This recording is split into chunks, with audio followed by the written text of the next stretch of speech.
Yo, it's your boy Jay Best, and welcome back to the Straight to the Point podcast, season 2, episode 29. On today's episode, I will be discussing and previewing the women's final four that has been set. And then following that, I'm gonna talk about the game of the week, the most anticipated game of either men's and women's March Madness tournament. Iowa and LSU. Discuss that, and then after that, I'm gonna give my thoughts on the whole Angel Reese controversy and the whole situation regarding her. Is to end this episode, I'm gonna talk about two teams in the NFL that are making huge moves. All right, one of them was made today. And I think these moves are making them scarier and scarier. And we haven't even hit the draft yet. All right. But before I get to all of that, I want to thank God for waking me up this morning and allowing me to talk about sports, which is something that I love to do. And without him, I would not be here right now. So let's go ahead and let's get straight to the point. All right. The women's final four is set. We are looking at on the left side, we have NC State versus South Carolina. All right. And on the right, we have UConn versus Iowa. It's good to see Coach Gino back in the conversation. I talked about a couple weeks ago how South Carolina is kind of like a dynasty, right? They're in the conversation every single year. Coach Don Staley has gotten these girls some four straight Final Four appearances. They're also undefeated this year. Of course, she won back in 2017 and 2022. So they're just always in the conversation.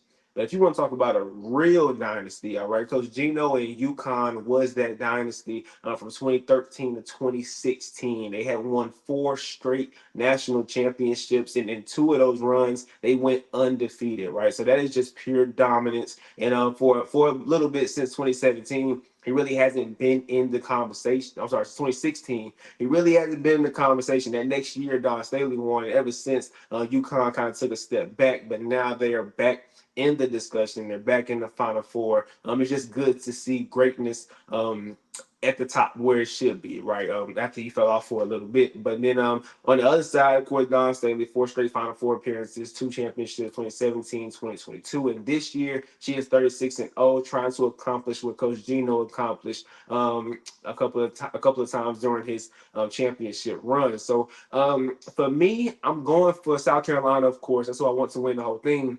But then on the right side, look, I love Caitlin Clark, what she's doing for the game. She is just unstoppable. She is a beast. She is, I'm going to say it again, the best college basketball player ever. Probably the best college athlete ever, men's and women's. But I'm going with UConn just because I think Coach Gino is going to have a better approach for Caitlin Clark. I think he's going to approach her and defend her a way that Kim Mulkey did not do. I think he's going to, hopefully I see him double team. Hopefully I see him play the screens better. A lot with LSU, they was going under the screen on Caitlin Clark, but you know she's a shooter, right? So I don't think that was a good approach. I think Coach Gino will have these girls ready to defend that. And of course, Caitlin Clark still might have a 30-point game. I mean, she's just that good. But at the end of the day, I do think it's going to be a coaching battle between Lisa Bludder and Coach Gino, and I think that Coach Gino is going to come out on top. Caitlin Clark's going to be the best player on the court, of course, but I do think that coaching sometimes has more to do with the outcome of the game than the players. So I'm gonna go with UConn. Hey, I wouldn't mind seeing Caitlin Clark versus Don Staley. That would be the rematch from last year's Final Four matchup when Caitlin Clark beat them. But I think I prefer to see Coach Gino and Don, kind of the old dynasty versus the new somewhat dynasty. And Don Staley has actually has a great record versus Coach Gino in her career. So I think that would be just a better box office matchup coaching wise versus Caitlin Clark against South Carolina. Speaking of Caitlin Clark and Iowa, let's talk about that game that happened Monday night. Probably the game of the year when it comes to anticipation and how much people wanted to see this matchup. It was just box office, and we saw these girls play their butts off on Monday night. Iowa did defeat LSU 94-87. This was a game where we saw two stars show up, especially in the first half. At the end of the first half, it was 45-45, and Angel Reese had 13 points at the end of the first half, and Caitlin Clark had 19 at the end of the first half. At the beginning of the game, Iowa came out and jumped on LSU, and then Angel Reese took over. just took over the game. I think she had like 8 straight points. She had a couple steals that led to fast break layups, but most of all, she was dominating in the post. All right, she was posting up. They get the ball to her. She make a move. She get a bucket. Right, her side was overwhelming, and she also has a nice touch on her shot in the post. So I do think that at halftime, and Caitlin Clark had 19 at the end of the first half. Caitlin Clark came out hot. Then Angel Reese took over. Then Caitlin Clark kind of ended the half the way that you expected her to. So going into halftime, I think both coaches had to have said to their staff and to their players, look, we got to stop the stars. Okay, do not let Angel Reese beat us. Do not let Caitlin Clark beat us. All right, that should have been the discussion at halftime. But then the second half, you saw Angel Reese only scored 4 points, right? She ended with 17 and 20 rebounds, had a great game. But in the second half alone, she only had 4 points, right? But in the second half of Caitlin Clark, she had 19 in the first half. She ended up having 20, 22. Yeah, 22 in the second half. All right. So to me, um, when you look at the coaching matchup between Coach Mulkey and Coach Blooder, I think Coach Blooder dominated because at halftime, in the first half, I was screaming at my TV saying, look, Iowa, do not let Angel Reese get the ball. Okay, they sent the double team after she caught the ball in the post. It was too late. Either she already made a move or she could still score over two of your players because she's bigger than almost your whole entire team, right? So, I do think they should have approached that differently, but at halftime, clearly they had that discussion in the locker room. And then the second half, Angel Reese only had 4 points. So clearly you stopped her from getting the ball. You just made everybody else make shots, right? Make LSU make the open shot. So if you double team Angel Reese, somebody's going to be open. So you're basically saying, LSU, look, I'm going to let you have open shots. Can you hit them? Can you hit them? Yes or no? And they wasn't able to hit them. They had several open looks in the second half, and they just would not go down. And I think that's how Iowa ended up winning the chess match. And I do think that Kim Mulkey lost this game because not only did you just let Caitlin Clark go berserk in the second half, right? You let her have a better half than the first half. The first half couldn't get no better than 19 points, right? So then she went the second half and just went stupid. I do think that you kind of have to. Look at the matchup that Coach Mulkey put on Caitlin Clark. She put Haley Van Lith. Haley Van Lith is a shorter guard that she put on Caitlin Clark majority of the game. And first of all, if you're guarding Caitlin Clark, I think you should put some length on her, right? Put some length so you have somebody to close out and you have somebody that can contest her shots better. All right. Haley Van Lith is not even, I don't think she's even 6 foot, right? So whenever you look at that matchup, Caitlin Clark can get an easy shot off. And not only that, but she just struggled with her the whole entire game. And Coach Mulkey didn't make an adjustment, didn't make a switch on the matchup until it was too late at the end of the game when it was trying to come back up. So I do think that she pretty much lost this game just from the coaching standpoint. I think Lisa Blooder did a great job by neutralizing Angel Reese. Look, Angel Reese is not going to go crazy in the second half. We're going to make somebody else beat us. They couldn't make the shot, so they ended up winning. Versus Coach Mulkey, she probably at halftime she should have said, "Look, we can't let Caitlin Clark dominate this game like this." In the second half, she had a better half than she did first half. So clearly there was no adjustment to guarding Caitlin Clark. And not only that, but sometimes in the screens, as I discussed earlier, she had the players going underneath, right? If you're going against a shooter, you don't want to go underneath the screen. You want to go over it just so they won't have that space to shoot the ball. All right. So I think that it was a coaching matchup that Coach Mulkey just lost. And then I think it was the effectiveness of the defensive game plan in the second half to limit Angel Reese on her touches. Do not let her do what she did in the first half versus LSU. You let Caitlin Clark run loose in the second half. So I think that's where the game was lost. The coaching battle was lost. But then Caitlin Clark too. I say that Coach Mulkey is a big reason why LSU lost, but a big reason why LSU lost is just Caitlin Clark. She is sensational, right? 41 points and 12 assists. It's not just her scoring, right? Because when you double team her, she's going to find the open man. And to me, if I'm a coach and I'm going against a star player like that, they're going to have like 40 assists because I'm not going to let them just kill me and get 41 points. I mean, some people are just that good. No matter what you do, they're going to score. But I'm going to do everything in my power to make sure that she doesn't have a 40-point game. I think when Caitlin Clark has a 40-point game, 9 times out of 10, they're going to win. And the thing is about this game, not only did Caitlin Clark have 41, but they had two players that also scored 15 plus. So you let Caitlin eat and you let her teammates eat, you're going to lose that game every single time. But Caitlin Clark, man, setting records and making history once again. She's the first player with three 40-point games in a tournament history, right? So 40-point games in the tournament, the most with that. She has the most threes in D1 history. She passed Taylor Robinson. Taylor Robinson had 537 threes in 151 games. Caitlin Clark had 543s in 137 games. So she did it in a less amount of time. She also had the most assists in a tournament for her career. She passed up Tamika Johnson. Tamika Johnson had 136 assists in in the tournament career. Caitlin Clark has 140. All right. So she just look, say it one more time. She is the greatest college athlete that I've ever seen. Period. Like both men's and women's football, basketball, because she's just doing things that are out of this world. All right, and then also when you look at Caitlin Clark, she is to me kind of she gave me Steph Curry vibes. That's what she does. She gives me Steph Curry vibes. If you watch that game, she wasn't just making open shots.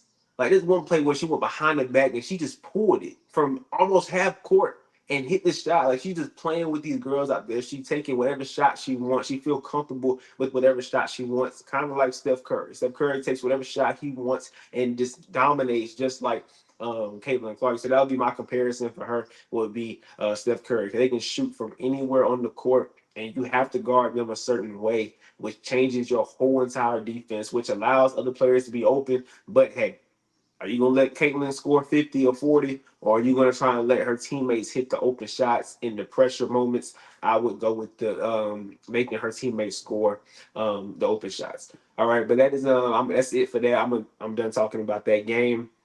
But I'm gonna go ahead and move on to Angel Reese. All right, Angel Reese. I made a video last year after the whole controversy between her and Caitlin Clark with the whole "you can't see me" thing, then the whole walking up on her, pointing the finger, and I said that the first thing she did when she did the "you can't see me" at the foul line, they were shooting free throws. She did the "you can't see me" to Caitlin Clark. I said, "Cool, you got it back." Because Caitlin Clark did it previously in another game versus Louisville, I believe, earlier in that tournament. So Angel Reese did it back. Cool. You got her, and you won the game. Cool. But then following the win, while her teammates celebrating, Angel Reese walked on her doing this, like following her around the court doing this. Like that part was extra. Okay, no matter what people want to say, they use the word classless. I don't think it should have been classless. I do think it should have been extra. That was the word. You did too much. All right, you overdid it. You got it with the "you can't see me," but the whole pointing at the finger, that it was just too much. It was too much. All right. But this year, there's three. I want to say this first. The death threats towards Angel Reese is just crazy. Like no matter what she's doing on the court, she should not be receiving death threats. All right, that's just ridiculous. So I do feel for her in that sense. That is just overdoing it. And some of the comments that people make, they're overdoing it as well. All right, but what I'm about to say is to me fair criticism and what people should be saying versus all the other stuff. Y'all, some people are going too far, but what I'm saying, I believe, is what people that kind of don't rock with Angel Reese should how they should feel right now. Because I'm one of them. Don't really rock with her like that. I'm gonna tell you why. All right, over the past 2 years, women's college basketball has blown up. And it's gotten bigger than it probably ever has. Viewership is off the charts. All right, compared to what it has been in the past. There's three girls to me that really kind of put the spotlight on women's college basketball: Caitlin Clark, Dawn Staley, Angel Reese. Those three, not in any order, put spotlight on women's college basketball. Okay, Juju is going to take over for Caitlin Clark when Caitlin Clark leaves. Okay, so that's why I'm not putting her in the conversation yet, because also she's a freshman. All right, and the viewership was there last year when Juju wasn't even playing. So those three to me has put the spotlight on women's college basketball. So whenever three people bring a lot of attention to a sport, now there's a spotlight on you as an individual. Now everybody, the media, people that write articles, everybody's watching you. Fans, spectators, everybody's looking at you because you done brought the attention. Now the attention's there. So now I'm looking at you. Those three women specifically. Of course, there's other women that had their effect on the viewership for women's college basketball and the growth of women's college basketball. But these three to me are the most important names in women's college basketball right now. Dawn Staley, what has she done since the spotlight has been on her? Consecutive Final Fours, 36-0 this year. Last year, she lost the game for the championship, but she has just dominated. She has continued what she's been doing. She already been dominating. Now the spotlight's on her. She continues to dominate. So when you think about Dawn Staley, you think about winning. Okay, now when me and my family are watching her coach, she's a little aggressive with the girls, right? She go off on them a lot. So she's an aggressive coach, right? But she wins. That's what the outlook is on Dawn Staley. Caitlin Clark. The spotlight came to her last year. But since the spotlight has been on her, she has broken records, broken crazy records. I just read a couple of them a couple minutes ago. All right, she has been breaking records, winning games, putting on a show. Like the spotlight did not diminish her play; it actually made her better. Right, the spotlight's been on her. She has embraced it. She's playing better. What is she known for? Getting buckets. She's known for hitting deep threes. She's known for just being a great all-around basketball player. Angel Reese, the spotlight has been on you since last year. What have you done under that spotlight? Talk trash. One game I seen a girl fouled out, you waved goodbye to her. One game you fouled out and you went and talked trash to the other team's bench. Last year you walked around following Caitlin Clark doing this. There has been several occasions where you had the spotlight's been on you and you've been caught with either talking trash or doing some kind of extra antic. Okay. So now you painting a picture of yourself as the villain, and she's even come out and said, "I am the villain." All right, so you are the villain. You are the what's the word I want to use? Let's stick with villain. You are the villain now, right? You are the sassy, the talk trash, the always flaunting, always flexing. You are that villain now. So when you lose a game to Iowa, right, the same team you were talking trash to last year, when you lose to them, don't be crying in the press conference. Don't do that. That's what bothered me the most, right? Is you now you want to cry. Now you want to be the victim. But prior to that, you just all big and bad. Somebody on TV, Emmanuel Acho from the show Speak, he said this: you can't be the big bad wolf. Then when you lose, be courage the cowardly dog. That is the perfect sentence for what Angel Reese has done this week. Okay, prior to the game, she even went and put her crown, the crown that she so-called wears, she put it on the bench during warm-ups. That's extra. What are you doing that for? That's like LeBron James. He probably should have a crown. You don't see him put it on the bench before games. Like that is extra to me. All right. And to me, you can't do all that prior to the game. Then after the game, crying. I don't like that. Keep that same energy. Like earlier this year, she played South Carolina. They lost it, and then her press conference, she was like, "Well, I mean, we only lost by 9 or by 7. How it was a single digit loss." She said, "We only lost by like 9." Right? That's the attitude that you had prior to the game. You kept that same energy. At the end of this game, do the same thing. We only lost by 7. I mean, I'd rather you do that than go up there crying and talking about how I've been sexualized and I've been having death threats and this and that. To me, just take the L. Take the L and move on. Take the L, give Iowa their props, say what y'all did wrong, and get off the stage. Why are you trying to make this about you? Why are you trying to be the victim?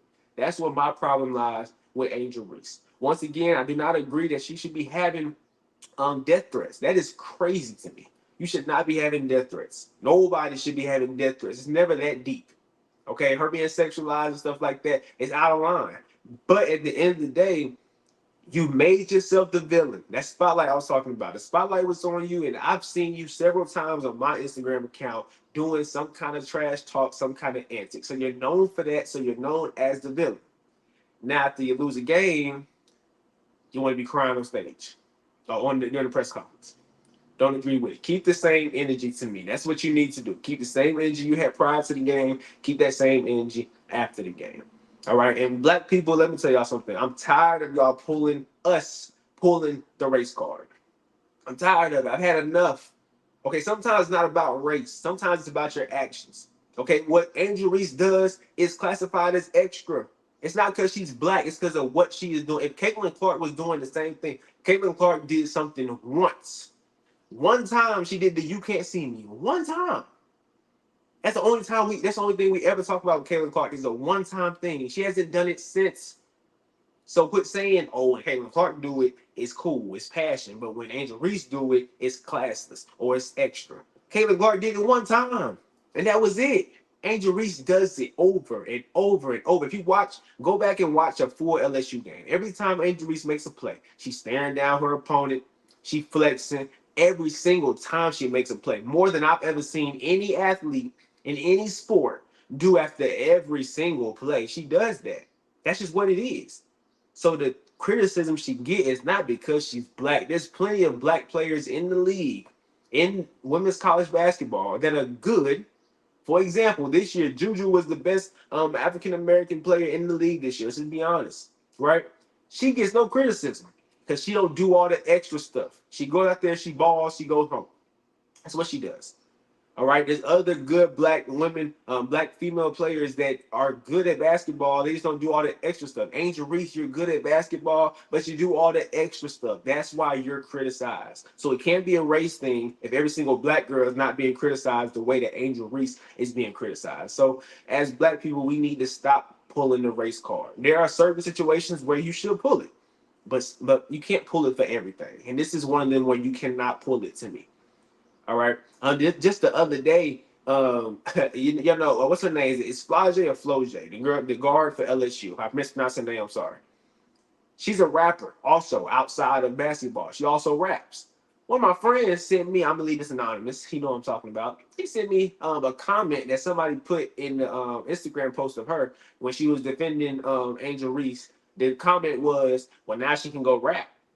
Now she can go rap. Whatever, do what she does." He gonna tell me that's racist. No, it's not. She's a rapper. So now that she lost, now you can have more time to go rap. So I think we need to stop throwing the race card on everything because everything is not about race. All right. But as I said before, I do not agree with the fact that she has death threats and she's being sexualized. To me, people are going too far with it. The only thing you should be able to say about Angel Reese is that she's a little extra. That's it. All right, classless, not the word to use, because that's going to spark the racial controversy. Just say she's extra. For those of y'all that like me and not really Angel Reese fans, just say she's extra. That's all you got to say. And I feel like that would not make such a big deal versus using all the other words. I don't think none of that is true. But somebody also said on Instagram that in the comment section that if you want to be the villain, then be the villain all the time. Don't be the villain when it's convenient and then be the victim when it's convenient. Be the villain, take the L, go home. That's what I would respect it more versus you going up there talking about what's been going on in your personal life. Because you wouldn't have said that if you won the game. If you won the game, I promise y'all she would have been talking trash. I guarantee it. So just keep the same energy is all I'm saying. All right. But that's it about that. Now we're going to switch over to the NFL, y'all. We're going to talk about two teams that I think are making huge moves. And I think they're putting themselves in the conversation to take down the Chiefs, to stop the Chiefs from having a three-peat. First, talk about the Texans, y'all. The Texans, they understood the assignment. Okay, they understood it. Last year, going into last year, I said it. I say this all the time. I thought the Texans would be rebuilding. I thought they would rebuild. I thought they would kind of see what Stitch Stroud can do. First year head coach and D'Amico Ryan, they're probably going to go about sub 500, right under 500, and then build on from there. Last year, they went to the playoffs. Last year, they won a playoff game. They went to the divisional round, lost to the Ravens. That's a great year, especially for a first-year head coach and a rookie quarterback. So now after that, your championship window has opened. And that's what I was saying after they lost that game. Look, y'all championship window is open. H-Town, you should be excited because that was y'all first year with the new quarterback and a new head coach. So you would only think that if you make the team better, the next year you should be able to get further. Like we're talking about maybe a AFC championship appearance from Houston because the team they had last year and the additions they have made so far. Earlier today, the Texans traded for Stephon Diggs from the Bills for only a second-round pick. Like that, and I believe it's a 2025 second-round pick. So the Texans still have their picks this year, and they got Stephon Diggs. Look, I was preaching, hey, CJ Stroud needs a number one receiver. It was so impressive what he did last year. He did not have a number one receiver. For those Texans fans who love Tank Dell and love Nico Collins, they are not number one receivers. To me, Tank Dell will be a great number three, maybe even a good number two. Nico Collins would be a great number two. Now you have a number one in Stephon Diggs. Last year, CJ Stroud, to me, had to really play the quarterback game. He had to go through all his reads. He had to read the defense because he didn't have somebody that he just throw the ball up to and say, go get it. He did not have that. What he had last year was some okay receivers. Nico Collins kind of came into that third tier level of receivers in the whole entire league, but he didn't have somebody he could throw the ball to and just go make a play. Like a Tyreek Hill, like a Justin Jefferson, like a AJ Brown, like a CD Lamb. He didn't have that. So he had to go through his reads, which I think made him a better quarterback throughout the year. Now you add Stephon Diggs, what do you think is going to happen to CJ Stroud and his play? It's only going to get better because now he has that reliable source. Now he has that guy that, guess what? If it's one-on-one, I'm throwing it up to you, go make a play.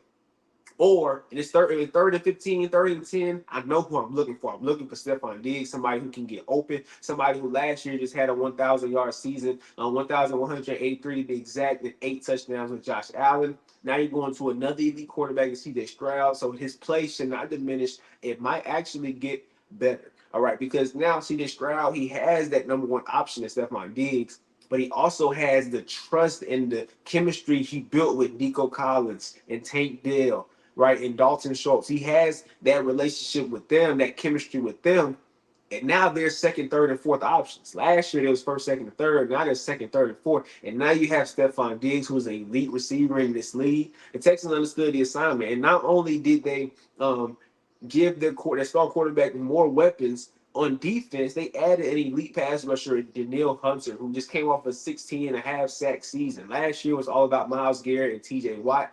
Danielle Hunter got no love, but he had 16.5 sacks.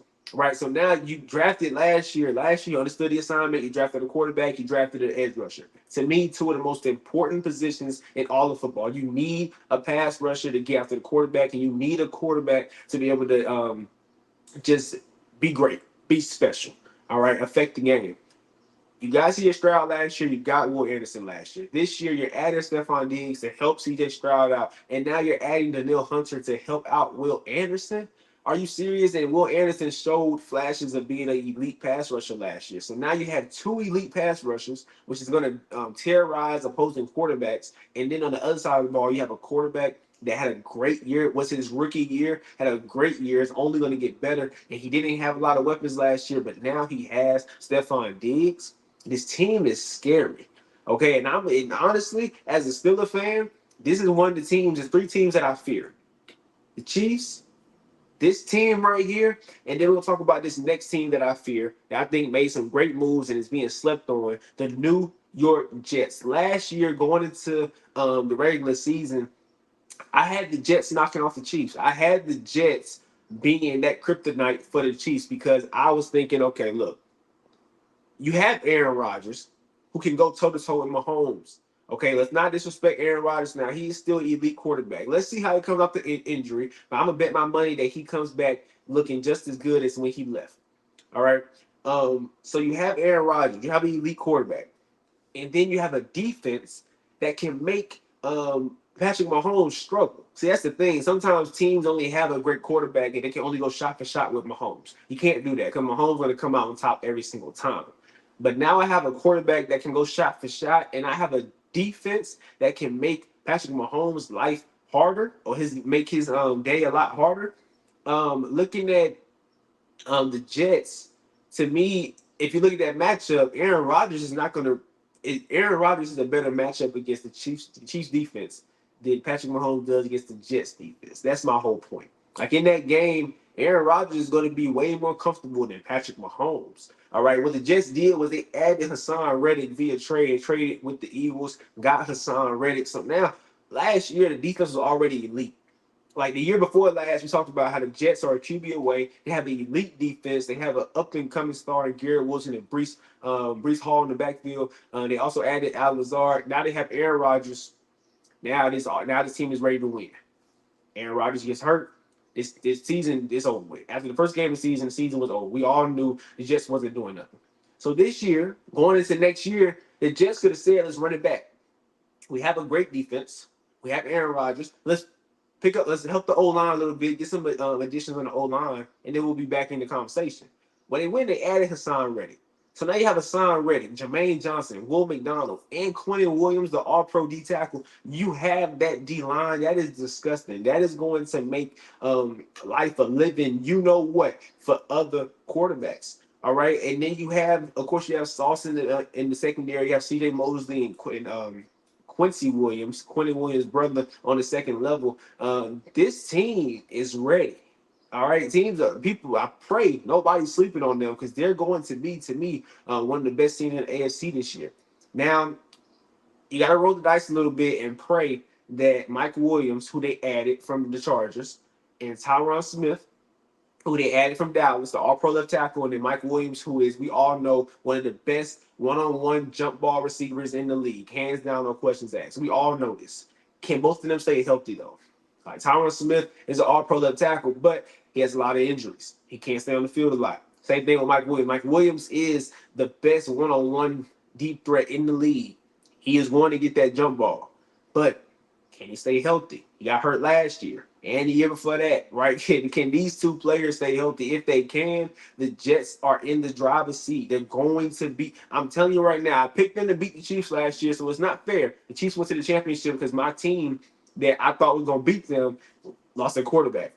If A-Rod can stay healthy, if Mike Williams can stay healthy, if Tyron Smith can stay healthy, you got Hassan Reddick, Will McDonald, Quentin Williams, Jermaine Johnson on that D-line. You also have Sauce Gardner in the secondary. You also have C.J. Mosley and Quincy Williams on the second level at linebacker. This team is dangerous. This team is scary. And they still have the draft upcoming where they can add some more pieces. Trying to tell you, the Jets do not sleep on them. And one thing about Hassan Reddick, real quick, Hassan Reddick had 50 sacks over the last 4 seasons with Philly. All right. The only 3 players ahead of him for most sacks over the last 4 years is T.J. Watt, Myles Garrett, and Trey Hendrickson. So he's in elite company when it comes to production. So he's going to be productive. And if he's not productive, it's because teams are going to be so worried about him that Jermaine Johnson going to eat, that Will McDonald going to eat, and Quentin Williams is already a heck of a pass rusher and a heck of a run stopper. Imagine what he's going to do now that he has another elite edge rusher on his side. The defense is scary. Aaron Rodgers.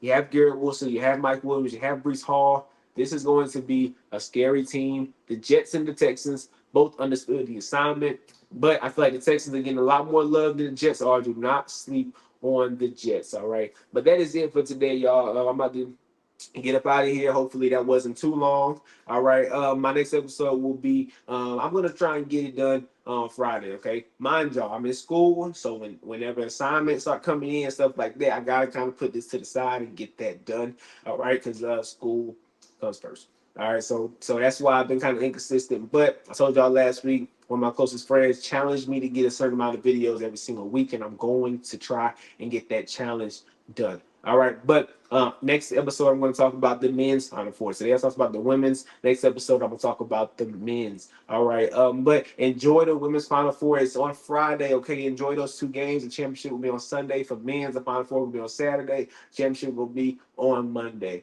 All right, but it's your boy Jay Best. Y'all stay blessed. Y'all stay safe. I'm out.